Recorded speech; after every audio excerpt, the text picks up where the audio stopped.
I'm not an aggressive dude. So in fact, I've just kind of kicked the mic out of the way. I'm like, get rid of that mic, and I'm going to the next mic to sing. Someone comes through the crowd and just throws me through the drum kit, right? No. And he's screaming, "That's my effing microphone stand," or whatever. And one of the other band members just comes and tackles him from nowhere. So I'm stuck in this drum kit. He's been taken out. So we just cleared the venue, and we had a keyboard player who quit for about 6 months. We got outside and we were like, "Where's Dan?" And he was like in a taxi trying to leave. We were like, "You He just traitor!" pieced out on you guys.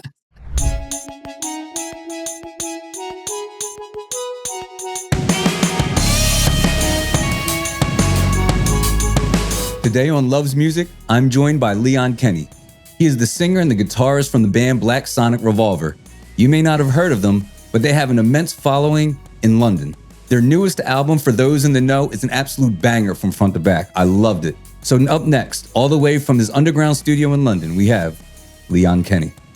Leon, thank you so much for joining us here at Love Music, man. I've been waiting to do this one for a long time, man. I had a great time prepping with you. I'd like to tell you that I gained a whole lot of knowledge from last time we spoke, but I think we just spent the whole 30 minutes laughing at each other because that's how well we connected, man. So thank you for coming and doing the show with me. I appreciate it so much. Thank you. And yeah, when we were chatting on the telephone the other week, I just knew, when you just connect with people, you can just, like I said, if you lived in England, I suppose we'd just be friends that went out to the bar together and whatnot and checked out bands and all that. So thank you. I appreciate it. For sure, man. Yeah, I don't doubt that at all. So the band Black Sonic Revolver, first off, badass. I had so much time just being immersed in the music. 3 albums, 1 EP. The most recent album I probably spent the most time with. I was trying to find comps and everything, and I feel like every time I tried to compare you to something, it just felt like a cliche because you guys are such your own thing. I was like, all right, well, I was like, am I getting like Kasabian vibes? Not really. Am I getting Blur? No, they're way cooler than Blur. Am I getting and then I was like, what are they pulling from like New York kind of like punk garage band? Are they feeling from like the West Coast? Because I hear like some Jane's Addiction a little bit and like some like Black Rebel Motorcycle Club, but also they're doing like a New York thing. I couldn't figure out who the hell you guys sounded like. So you're definitely just doing your own thing, and it's so freaking cool, man. Yeah, I suppose that's quite nice. And a lot of the times comparisons will make me go a little shy because I think, a lot we get in England is I get compared to a guy called John Power from Cast, a band called Cast. They've just been in the States touring with Oasis. I think they played with the Brian Jonestown Massacre as well. But wow, I've liked Cast since I was in what for you guys would be elementary school. Because I've got an uncle who's only 10 years older than me who introduced me to music, and I just used to follow what he was into. And I always feel a little bit embarrassed if anyone puts me in the same sentence as them because I revere them that much. So it's nice to have little comparisons, but it's also really nice if people can't pigeonhole us because, they find it just, there's no comparison truly to one particular act. But we take our inspiration from everywhere, really. We love a lot of eclectic music and a lot of different bands and whatnot and different genres of music. I know that doesn't always come across in what we've put out, but it doesn't really niche us to one thing as such. Yeah, and I'm very leery of comparing an artist to another artist. It's never sonically or like the notes sound exactly like. It's always like, all right, what's the energy I felt when I listened to the album? Like where did my mind go? And then if I was to tell a stranger on the street, who am I interviewing today? And I had to give a reference. Like I always try to think of a reference, But you guys are certainly doing your own thing. Where did you actually get the name of Black Sonic Revolver?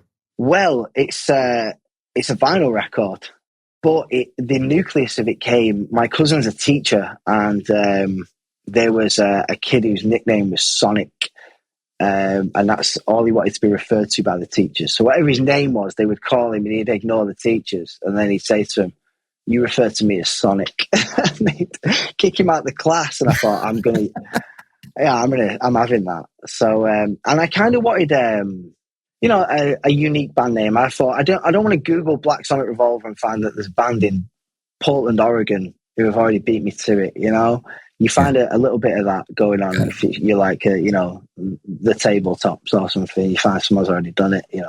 Yeah, as it evolved, someone pointed out we kind of matching words, and yeah, it's a Black Sonic Revolver is like a vinyl record in it. It spins. It's got sonic sound waves, and it's there's a lot of coloured vinyls these days, but historically they're like black, aren't they? So yeah, it was a metaphor towards records as well. Oh, cool. All right, I like it a lot, man. Now obviously I was trying to make comparisons earlier. If you tell me, obviously you said you got kind of compared to that band Cast. When you first kind of Mm-hmm. put the band together, like who are the muses informing your decision making, like doing music? Like who was like inspired you? Like who were the earliest people that you heard doing music that you were like, I want to do that? Like who made you feel that way? I suppose when I was really young, I'd watch my uncle, who only lived on the next street, go to all these gigs, and I'd always watched like videos of him and things like that. Like music videos were like a big thing, or he'd have like a live video of a band. I remember in watching Live Tonight Sold Out by Nirvana, I always used to say to him, "Can you put on the band that breaks everything?" And I used to think to myself, I just want to be in a band. I'll do any instrument, any job. I don't care what it is. This is cool. And as I got older, I would start going to shows. I was in college, and one of my college teachers told me he was in a band, but we couldn't come and watch him until we'd finished his course. He wouldn't have any of his students on. And we went, and they were just crazy. And we'd go to these little club shows we were like 16, and we were just getting introduced to this whole world, and it was cool. And you went right in the backstage having a beer and all that. And yeah, it just kind of evolved from there. And I just met all these creative people who were just in bands. And I just started, learned the guitar, and it just kind of evolved really over time. I love music. I will do this until the day I die. Black Sonic Revolver is going nowhere as long as I can keep it together, and my friends are around and want to play and don't move away and all the rest of it. Because it's like expression for me. It's kind of like my therapy a little bit. So whenever you say, music is like my therapy, right? It's obviously in response to something. Like what kind of things are you going through that creates the need or the desire to address it with music or creativity? Well, like you, me, and everyone in the band and everyone else who will watch this, I'm going through life, and through life, I find there's experiences, and I've never lost my sense of wonder with music. I've never really lost my sense of wonder with life as well. I find a lot of things quite exciting, and I was like, oh, let's go do this. And so mixed in with that is all the other, feelings of hardship and all the rest of it that we go through as human beings. So I always just draw inspiration from the world around me, as I suppose a lot of writers or musicians would themselves. That whatever you see is kind of, you regenerate that and kind of put it into some kind of output. Some people write, paint, do what they do. That's their release. I like to come and play guitar with my friends and write thoughts into poetical lyrics and things like that. Yeah, man. So when you write, do you actually need outside inspiration to write, or can you write from discipline? Like some people be like, look, I need to be in a relationship. I need to be partying. Some people are like, no, at 10 a.m. I sit down and write. No, I don't think, for me, I couldn't put a clock on it. It'd be very difficult to like punch in and I've got to start writing now. Yeah. Sometimes you might not write for a couple of days. And sometimes you might just pick up a guitar and an entire song falls out of you, which has happened, So I do think, though, if you're going through a rough time or a breakup, which hasn't happened to me for a long time, it's quite, a turbulent patch is a good way to get some. I guess it stirs emotions within you to like pick up the guitar and kind of get it out a little bit, and then maybe when you calm down, you can redefine that song a little bit and take it on a slightly more lenient path and finish it off. Okay. I actually had a guest come on. His name was Matt Fell, and we were talking about that. And he said, look, he was like, I can write about painful things I've been through and like hard times. He's like, the problem is I have to get on the other side of it, because when I'm actually in it, he's like, I can't write. But once I get on the other side of it and I actually kind of have full perspective of the situation, he's like, then I can like reassess it and like frame it into like a musical narrative, which is interesting, I thought. That is an interesting artistic way of doing it, I suppose. He's stood back and taken stock of everything. Whereas that can work. Sometimes you may draw inspiration from the past. I found that I've written songs about experiences I had years earlier, about friends that I've not seen for a while. And then I might message them and go, and they'll say, "Oh, I like this song," and I go, "Hey, well, that line in it. Do you remember when we used to stay up all night partying, and we'd realise that the sun was coming up? Yeah. That's what that's about. You know, you inspired that." Oh, yeah. So it might not be current. It might be something that you draw from the past, and you know, sometimes you get nostalgic for times that have been and gone. Yeah. A little bit.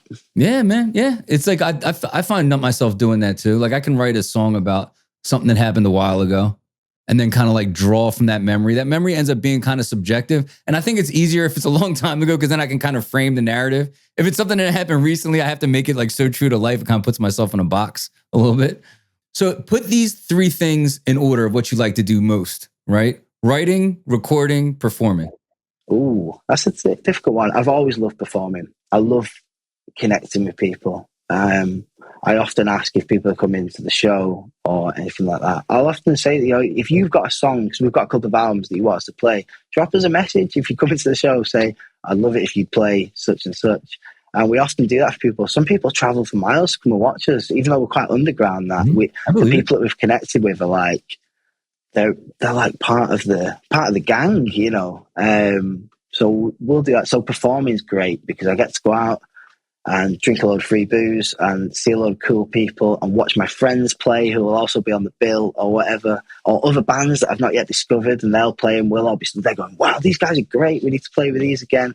So that's good. Recording's great because then you can connect with people that can't come and see you live. So people in the United States, for example, will buy a vinyl, and that's thrilling for us, but they can't necessarily come to our shows over here, you know, and we're not necessarily going to get invited to America unless you go and tell everyone, and then we can come over and have a great time. So I've only been to New York twice. You know, I want to go everywhere. You know, someone needs to make that happen for us. You only live once. So I'd say writing would be at the bottom, to be honest. Okay. But only by default. I would say recording second. It's really fun when you're in the studio and all of a sudden you'll start getting a keyboard out, which didn't factor in anything that you've done so far. You'd be like, boom, and you're all just pressing keys and it's making this mad psychedelic sound. You know, and you think, God, that's great. And then probably performing at first. What about you? You're a musician. Man. Let me put the question to you. With me, if I had it my way, I would never leave the studio. If I'm being honest, I'm like a studio rat through and through. Okay. I like writing, but I usually write kind of on the spot. Like I come in with like a half baked idea and kind of write on the spot in the studio. But performing for whatever reason, I was never well rehearsed. I mean, I was always juggling a few jobs. Then I'll have my album, and then I'm like, all right, the album release party's in a couple weeks, so I got to promote. And like rehearsal took such a back seat. So by the time I'm performing, it's like the first 5 minutes is just anxiety, making sure my band's going to hit their spots, you know, and then I finally fall into my groove, and then euphoria. Like the last 2/3 of my set, I just like lose myself in it. And it's like incredible, but it's frightening at first, you know? And then literally as soon as the performance is done, I'm like, ah, shoot, I got to do another one. But you're fueling that performance with that anxiety as well. And I don't think there's any better feeling, and it can be live or in the practice room. When you get lost in it, like you say, I always describe it as outside the practice room, the world stops spinning. Nothing else is happening but that music with you and your friends, you know, and it's a magical thing, I think. Absolutely, man. Yeah, we got to get you out to Philadelphia, man. So I got to come see the band. Otherwise, I got to fly across the Atlantic to see you guys. Yeah, I'd prefer the former option. It'd be great to come and visit Philly. We'd have to play a show there, but the lead on song would have to be, you know, the Fresh Prince of Bel-Air. That's how I'd want to come on stage. Absolutely, man. Yeah, you always win them over with that one. Yeah, I think everybody born before 1990 knows that song by heart. Yeah, this is it. So here's a question for you. What is something or a song or a tune that you're most proud of? Now you're doing these full compositions where like every song on the album is like great. So is there one specific thing, whether it's a piece of a performance, whether it's a song, whether it's something not music related, that you're just like, I am so proud of that? I'm proud of a lot of things because one of the things I'm very proud of pride's one of those things. I feel very blessed more than anything a lot of the time. When it comes to music, I always say I feel so blessed that I've been gifted these opportunities, that I have stood on and performed on stages where I myself have been to as a fan of bands and eventually got to that same stage and that, you know, perform there. So there's things like that that I really like. There's little songs. There's things where during the performances, I like to play slide guitar with a cigarette lighter. So I will often ask the audience, has anyone got a cigarette lighter? And someone will bring it and I'll play slide with it and I'll throw it back to them. And it makes for a nice, because when you come off stage, people go, oh man, it was great what you did with the lighter. And it's just nice to entertain people with little things like that. So I guess I feel blessed to be able to do this in the first place. Everything else that comes with it is just a bonus, really. Wow. That's such a cool way to look at it, man. So the flip side of that coin, give me an example of maybe a mistake you made, you know, something that you're like, I wish I could have had that one back. I wish I did that one differently. I always think any mistakes or anything that you regret or maybe could have done better, I suppose it just molds you into the person that you become. So you can look back all you want and say, I wish I'd have had that one back. I wish I'd have, you know, handled that situation a little differently maybe. Or, you know, I've made some great friends through music. People now that I've known for years. Like, it's people in the band that I've known, you know, over a decade, who've not necessarily been in the band with me a decade, but I've been playing music with them, or, well, they've been other acts and I've been other acts and things like that. I've met the most creative, wonderful people, but there's been occasion where I've lost people along the way, you know, and I think it's a shame I don't speak to that guy anymore because we were close at one point and, you know, there was a disagreement over music or whatever it may be, and we've gone our other ways. We've not seen each other for years. You know, part of me thinks, I wish they'd just come to the show and have a drink with us or something, you know. But can't win them all, can you? Sure. Give me an example of like a maybe a nightmare gig that you had, like a time that you just showed up and everything. You know, you have those gigs, and I'm like, will just something go right? Well, I guess not. I guess nothing's going to go right tonight. Yeah, there's one that was. Well, there's a couple actually that have been pretty crazy. There was one early on where, I don't know, it must have been really overzealous. We were playing a show and we started the first song the way that I do, and there's about 7 of us on stage, it's a tiny stage, and the mic was really loose. So I've pulled it back and I've sang the first verse, and it swung back again, and then someone's batted it back towards me from the audience. It's like hit me in the face, and I've kind of just kicked the mic. Like, I'm not an aggressive dude, so if I've just kind of kicked the mic out of the way, I'm like, get rid of that mic, and I'm going to the next mic to sing. Unbeknown to me, because, you know, it's like being on stage, you've got the lights, there's darkness. This is the first song, let's not forget. Someone comes through the crowd and up onto the stage and just throws me through the drum kit, right? Oh. And I'm just kind of stuck in this drum kit with my guitar thinking, what's going on? And he's screaming, that's my effing microphone stand or whatever. And one of the other band members just comes and tackles him from nowhere. So I'm stuck in this drum kit. He's been taken out. And that was it. We just kind of pulled the gig after half a song and we're like, we're out of here, man. Wow. We're not having this. And it wasn't like we kicked his mic. I just kind of was like, move that out of the way. Like, I went to the next one. He just kind of threw him for the drum kit and all this chaos started. And the bouncers came in, and a lot of the audience told the bouncers to leave and they would deal with the situation. It was just chaos. So we just cleared the venue, and we had a keyboard player who quit for about 6 months. We got outside and we were like, where's Dan? And he was like in a taxi trying to leave. We were like, you traitor. He just pieced out on you guys. Yeah, he was in the taxi. He looked really sheepish. Like, we're like, where is he? And someone said, isn't that Black Cab? And he was like, his keyboard. Oh, no. Oh, yeah, man. What's the wildest thing that ever happened to you, like on tour, or like while you were out doing shows? We played an outdoor show once. Oh, some wild stuff has happened. Some silly stuff's happened. Like, we were playing an outdoor show once, and there was a canal. And I'm really glad when I look back that this went right for me. And we're playing a song called Calling My Name, and we're just belting through it. And unbeknown to anybody, I've decided I know what I need to do here. So I've put the guitar down and I've jumped off this stage and I've gone through the audience and they're all still playing, and I've sprinted at this canal, and it's only a little kind of stream, and I've jumped over it, ran back over the bridge, back on stage and finished the song. I don't know what I was thinking really, but I was just on stage and I thought, I reckon I could jump that, you know. So I did. That's great. Yeah. You get like the big cheers, like the big applause afterwards? I don't know what I was thinking. I just kind of, one, I just wanted to do it, and I thought, well, I'm going to do that. And 2, I was probably just thinking, hey, bet not many bands do this. So. Cool, man.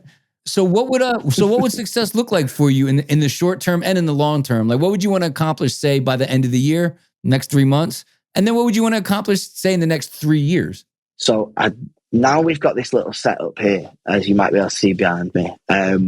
We're getting our little studio space. So I would like to make as much music as humanly possible. I just want to leave as many records behind as possible, you know, as I go, and have that kind of document what we've been doing and where we were at that time. You know, you listen back to things, you know, even songs of bands you like, you listen back and you go, God, that reminds me of that summer, or what, you know. And I kind of found out with our records, that was the time we were making it. That's what we were doing. That's who was there. That's who was helping us record it or whatever. So that's really nice. It's nice to do it, and it's also nice to look back on it. It's nice to perform new songs as well while you're writing them. It's fresh. And so yeah, that'd be the next couple of months, year. So would be that. In terms of a longer goal, do you know what?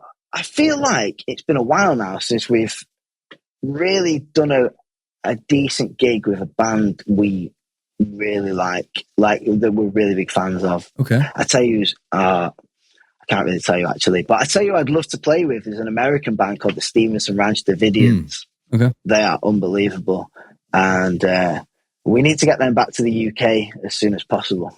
There you go, man. So yeah, that's my goal in the next 3 years. Either get to America and play with the Stevenson Ranch Davidians, or get the Stevenson Ranch Davidians to the UK and play with them here. Cool, man. Here's a question for you. What's something about you other than music that we wouldn't find just looking at your socials? Up until recently, I played 11-a-side football.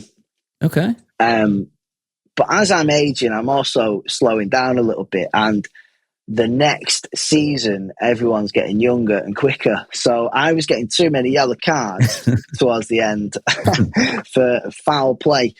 But yeah, I've just finished playing 11-a-side football. That was kind of my outlet. I don't go to the gym or anything like that, but that was good. Don't really get that from my socials. I keep a lot of my private life off social media. I only really talk about music and stuff, like you know. So I was going to ask you that, man. Like, how do you manage like promotion and being an artist? I find very, very few people who are good at both. Like, the most musicians I know just want to like do shows and write music.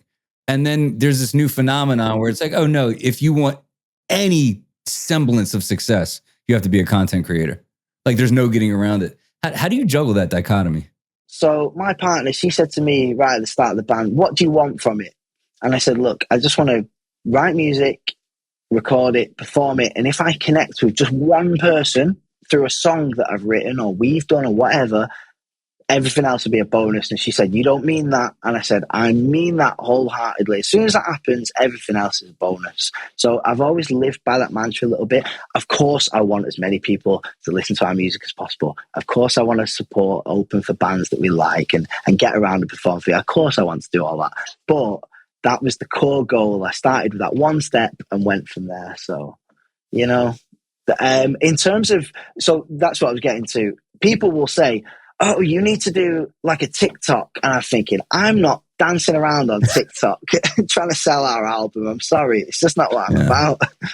Yeah, it's tough, man. Like, it's like, I think that people that do, here's the one thing that makes it a little bit easier, at least the frame that I used, because it felt so disingenuous when I started trying to like promote things like online. I mean, I'm old, you know what I mean? I didn't even have social media till I was in my early 20s, you know? So it just felt weird. And I'm like, okay, if I'm looking at it like it's just more art, you know what I mean? There's effects you can put on it. There's things you could do with the words. There's color schemes and everything. All right, if I approach it like it's just another extension of my art, I'm okay. But I'm telling you, man, as soon as I start like branding and the whole idea of like a gimmick or like it still hasn't come full circle for me, if I'm being honest, you know, and it still feels a little bit weird. Like, I feel so outside of myself doing it. So I know how you feel with that. And you get these people and they've got shows and they're filming themselves talking, hey, everybody, it's Leon from Black Sonic Revolver. And I just feel really self-conscious doing that, you know? Yeah. It's funny. Your band, when I was thinking about it, there's a band that I really like. And when they came out, there was a write-up about them. And it made me think of you guys. There's a band called Foster Child. hard rock band, kind of, if I could compare them to anything, I mean, literally just a hard rock band, like like imagine Guns N' Roses with like a different lead singer, just really like full out rock, no gimmick. Like they literally just walk up on stage, melt your face for 45 minutes and get off stage. And the coolest guys ever, you know, a little bit older too. So it's like, they didn't really have time for the nonsense. Like, and they were did pretty good. They opened for Buck Cherry. There were guys from, two of the members were from Fuel. It was a really good band. And the critique of the band was, they were like, the band calls you back to a day when it wasn't about branding and gimmicks. It was just all attitude. And I was like, that's what it is. I was like, it was like the energy behind like the Black Sonic Revolver stuff. It's like all attitude. You know what I mean? Like if I had to brand it or sell it, I wouldn't know what to do. It's just all attitude and like no fat. You know what I mean? It's all meat and potatoes, rock and roll. You know what I mean? And that's what I love so much about it too. I wish I knew the article word for word and how she said it, because it was cool. But it made me think of you. It was you're the first band that made me think of that since I read this article 14, 15 years ago. I love that. And, you know, maybe that's why we can't get a record deal and no one can brand or market us. Nobody can manage us. Nobody can do it. I'll put a challenge out there now. Nobody can manage our band. If you give us a record deal, we'd pump out records for you. If you give me time to make loads of great records, we'd make some fantastic music. Someone can make loads of money off us, but I don't think we could be managed. Maybe we couldn't. Who knows? Yeah.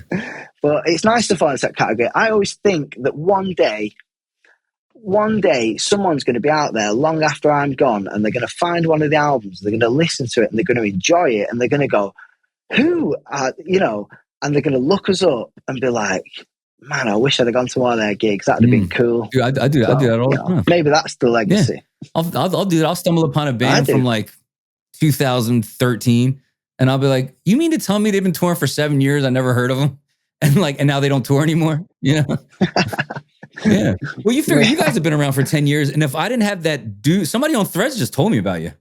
And then I think I tagged the band in my post, and that's how we found each other. Well, the internet, what an amazing place. So that guy is called Jason. He lives not too far from us, really. And he's recently uncovered us from somewhere. That's the thing. We're like the most underground band ever produced. And I think there's a certain magic in that, to be honest. I like finding those 60s garage rock bands, you know, and they only released 2 7-inch singles. And you look them up and find that they live the rest of their life working at the bread factory. And you're just like, these singles are amazing. You know? Yeah. But he is coming to our show a week tomorrow. So I owe him a beer for this one, because, yeah, you're right. That's how we found each other. Yeah, it's wild, man. Thank you, Jason. Yeah, man. Well, there is, and I 100% agree with that. There's something about a band that when you find them, or you feel like you found them like early in their progression, like you guys have been doing this for 10 years, but you're new to me, you know? So to me, my brain registers like, oh, I'm catching them on the way up, even though you guys are established and well-respected all over the UK, you know? I feel like I'm catching them on the way up. So this is my band, you know what I mean? And I'll take 100 fans like that. Yeah, I like that. Before I take 10,000 just passive fans that'll play me in the background while they're at the gym, you know? Everyone who makes the effort to listen to our music or come to our shows, they are part of the gang. And those that know that. That's why the latest album is called For Those in the Know, because it's for those in the know. And they know when they come to our show, there's no stage and audience. You want to come up on stage, you come up on stage. You want to come backstage and have a beer with us, you come backstage and have a beer with us. There's no separation. We're all in it together, the way I see it. And there's a certain magic and a certain beauty and a certain kind of kinship about that with everyone. Like, so many people will buy a ticket, like one ticket to our show, because they know they've got a room full of friends waiting for them. And I love that. If we've created that community and that vibe, so I don't care how many people follow our band. It could be 1 million people. I'll make sure that's 1 million friends right there. You know what I mean? Like, you're all in it together. Yeah, and what's cool now is like the technology caught up with the artist, right? Before you needed the machine, you know? I mean, there's something to be said that, I mean, I think you can make a living with a small contingent of loyal fans now. I don't think you could say 15 years ago, but I think you can. And I think that's how you get these like huge like explosions of artists, right? It didn't just happen overnight. I think it was people like yourself planting these seeds and making these like micro relationships all along the way. And then when it popped, it just went exponentially. You know what I mean? You have 10,000 people that have bought in, 7,000, 5,000 that have bought in. And then when one day you show up and there's 12,500 people there, it's because all those 5,000 people that love you all brought 3 people at once. It's not that exact, but that pop happened exponentially because you planted all these seeds along the way. I would embrace that wholeheartedly. The 4 friends of mine that are in the band, I trust them with everything. I would walk on any stage with them at any venue to any size audience tomorrow and play our music. And I always say to them, you can't ever get anything wrong. Don't worry about anything because we are just playing music for people. We're playing our music the way we play it. There's nothing to fear. You know, we're just playing music. And if people like it, great. And if people want to come hang out with us, great. But yeah, I would happily embrace all of that, obviously. Yeah, man. That's what I mean, this is kind of why I do the podcast, you know? It's like you catch somebody on the way up. I get to find somebody whose music I admire. Like I don't have people on the show unless I like their music, you know? That's kind of where it starts, you know? So I'm like a fan of somebody's music. They actually returned a text and now I'm like talking to like I don't like I'm like talking as a fan to an artist, you know? It's wild. It's still not lost on me how cool it is that we can do stuff like this. That is wild. It's wild for me as well because like I'm just like the most super regular dude, obviously. And you know, people come up and express their, you know, appreciation of the band or a song or a record or, you know, will like ask me to sign a vinyl every so often. And I'm like, really? You know, I'm probably devaluing the vinyl by signing it for you. And I'm a bit self-deprecating in that way because I just mean it as like me and you are the same. Everybody's just the same. We're all the same, and it wouldn't even matter. I would love to have been or become successful because I'd have that freedom to like find that fan whose like birthday it is and like turn up at their house with my guitar and be like, "Hey, happy birthday!" And they're like, "What the fuck are you doing here?" It's like, well, I knew it was your birthday because I saw it on Twitter. So, you know, it'd be amazing. Imagine how many people's lives you could make really happy. Mm-hmm. Be class. Yeah, I would totally do that. I would be like the kookiest celebrity if I ever got into a situation. Like I would totally do all that like fan appreciation stuff. Dude, I get thankful for the couple of people to watch the show. Of course. I have these like elaborate thank you notes when people leave a comment. Yeah. They're like, bro, man, I was just a like, man. But still, man, it's like it's wild, man, that people like buy into your art, you know? Especially like the more personal it is, the more the feedback means. You know what I mean? Absolutely. I always say, you know, and I say to when we're rehearsing a set for a show, I always remind the band, hey, listen, people are taking the time out of their lives to come and spend the evening with us. We've got to give them a great show and a great time and make sure they have a wonderful evening with us and want to do it again sometime. You know, they're making the effort to come out of the house, buy a ticket, spend their time with us, you know, and that I always appreciate that. That never goes unappreciated. Yeah. So we know how good you are at, you know, writing songs, performing. What about the music process is actually the most difficult for you? Like, what's the most challenging? Ooh, in terms of making music or being in a group? Both. So, like, what's the hardest part of the creation process? Which I would think would be mostly internal, right? Roadblock, self-doubt, writer's block, distractions, things of that nature.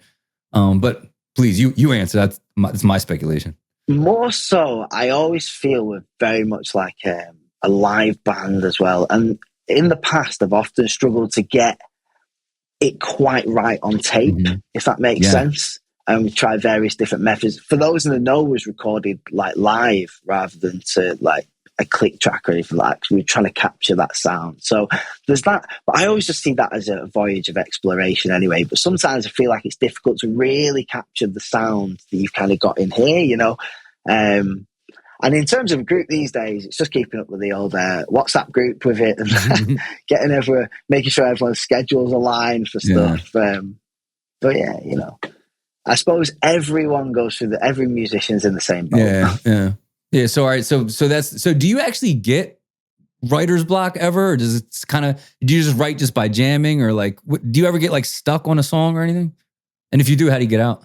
I feel if you're stuck on a song for too long, it's probably time to move on. But then there'll be stuff that you just have in the back of your mind. Last night we were in here jamming, and I said, look, I've had this in my head for years, and we jammed it out, and it was cool. I threw a few lyrics over the top, and it was like, maybe one day this could work, actually. But before that, I couldn't really see it. Some songs, there was one song called Future, for example. I'd had a party at my house, and it was 6:30 in the morning, and everyone was either going home or going to bed. And before I went to bed, I sat down with an acoustic guitar, I hit record, and that song just fell out of me. I went to bed, and when I woke up next morning, or next afternoon, there it was. It was just done, and it never changed. So must have been feeling reflective. Yeah. I read a quote from Leonard Cohen. He said, "I wish I knew where songs came from. If so, I'd go there more often." He's absolutely right.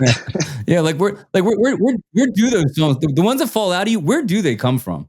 Those ones as well are usually the ones you think, you look back and you think, that's a great lyric. That's such an inspired moment I had. And sometimes when you try and write, like you said earlier on about people who clock in at 10 a.m., when you try and force it, it's not really there, you know? You've got to have that spark or that inspiration, or it just comes from your brilliant mind. Yeah. You know, people have brilliant minds. You never know what you can find in there. Yeah.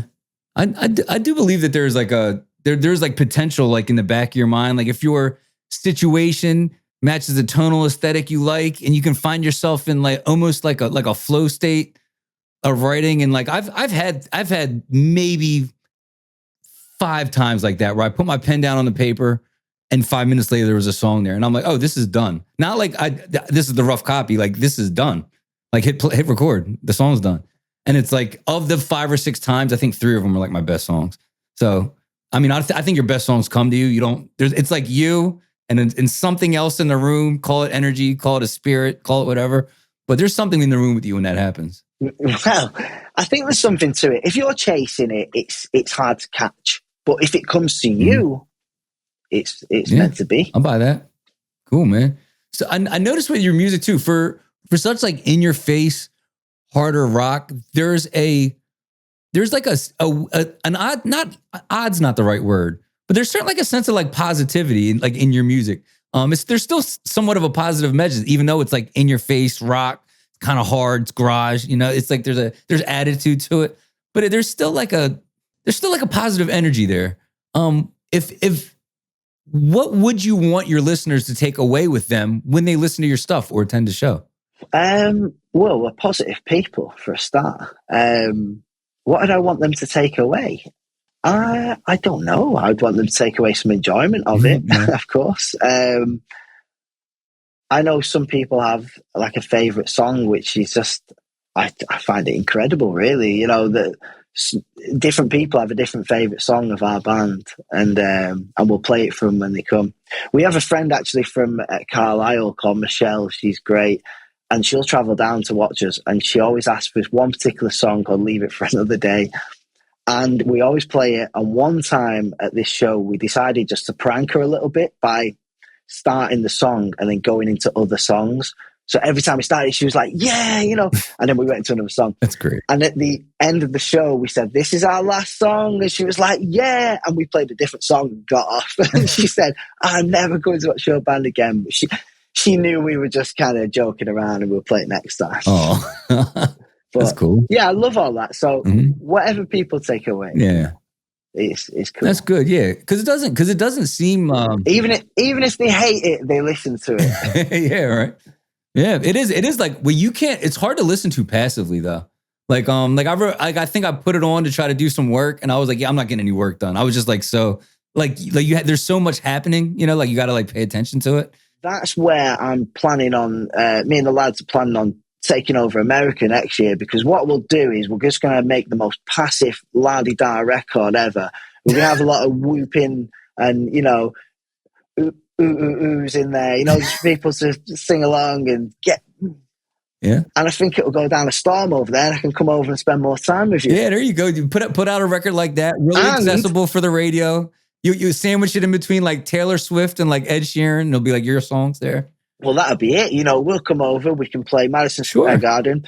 We can have Taylor Swift open for us, and then we can headline it, of course. Yeah. Yeah, that'll You work. know, and the biggest bonus for me out of all this is you could put that on and you could do your work as well.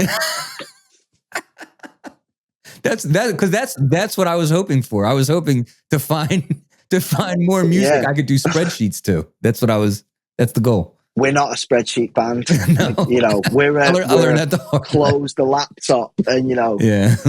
Yeah, I tried, man. yeah, close the laptop and, you know, start the party. That's funny, man. So let me know. What's the best way that we can support you, man? Because I just want to see you win more than anything, man. I love you. I love the music. What if there is anything somebody listens to this recording and says, all right, I'm gonna close my laptop and I'm gonna go support this band. What's the best way that they can do that? You can support us any way you like. You can, you know, follow us on social media. That's all. You know, I'm not going to sit here and say, go and buy all our records on vinyl. You know, if you want to buy a record, buy a record. If you want to just follow us and chat to us and stream the music, or, you know, if you want to send $1 million to bsralbum@hotmail.com via PayPal, you know, that is, of course, supporting the band, and we will use that to have a great time making great records. There we go. But no, you know, interact with us. Tell your friends. That's probably the best way. If you dig a band, tell your friends. Say, hey, I found this band. You know, it's good. I always, you know, I like to try. That's why I mentioned the Stevenson Ranch Davidians before. They're an American band from California. They're the most wonderful people, and they're a really great, like, psychedelic rock band. Like, just check them out, man. They're so cool. And they're the most lovely people. I speak to them every so I'll drop my message like, love your new release. And they're so kind and humble. So, you know, try and shine a light on others. You know, if you dig it, other people may dig it too. And it's funny. It does sound like so obvious. Like yeah, if you like the band, just go tell people about it. But it's like my favorite bands I've ever heard of were from somebody being like, yo, you got to check out this band over here. You know, I mean, like 9 of my 10 favorite bands. That's how I found out about them. Not from like a radio or video or stumbling on them. It's like somebody who loves music, told me about told them about them, and I found them. So you guys heard it here first. Make sure you spread the love. Let everybody know about Black Sonic Revolver. Leon, thank you so much for joining me all the way from the UK, man. I got to make a trip out there to come see you, brother. Before we go, because I've not really mentioned it, I just want to give a shout out to my friends who are in the band with me, of course. Like, wouldn't be a band without these guys. So we've got Joe, who's on the guitar. You know, check out our records. You'll hear Joe's playing, or see if you can catch him on like a video or something. Come out if you're in the UK, come catch him at a show. Lovely guy. We've also got Duffy, who's just recently joined us on a third guitar. One of my old friends. He was in a band we used to play with. You know, so we go back a long way. There's Matt on the bass. I go back a long way with him and his partner as well. He used to play shows with a lot of his other bands. We share a birthday as well, so that's quite nice. That's cool. So every year we try and do a gig on or around our birthday, just as a bit of a party. And speaking of birthdays, on the 18th of October, we're playing a show in Manchester for the drummer's birthday, David on drums. So we've got a bunch of our friends on the bill, and we're going to have a great night and play like an hour-long set. And yeah, so they're the 4 other guys in the band, and they're all exceptional. Not just musicians, they're exceptional people as well. It's a real pleasure to have friends like that and make music like that. So fantastic. Well, look, man, we want to support you however we can. Like I said, there's not too much I wouldn't do to try to get out there and come see you guys live. So thank you so much. Best of luck to you. And please give us a shot. Let's stay connected, brother. Anytime you come in, let us know. Okay, we'll do. This isn't a one and done thing. You know, you drop me a message wherever you find any cool bands or anything. Let me know, man. Mm-hmm. Like, keep in touch. It's been really lovely, and I just want to take this opportunity to thank you for shining a light on music and bands like ourselves who don't get the credit we deserve. Yeah, man. Well, you will certainly, man. And the rest of you, thank you so much for tuning in. Make sure you come back next Thursday. Check out Black Sonic Revolver. Thank you, and sir, thank you as well.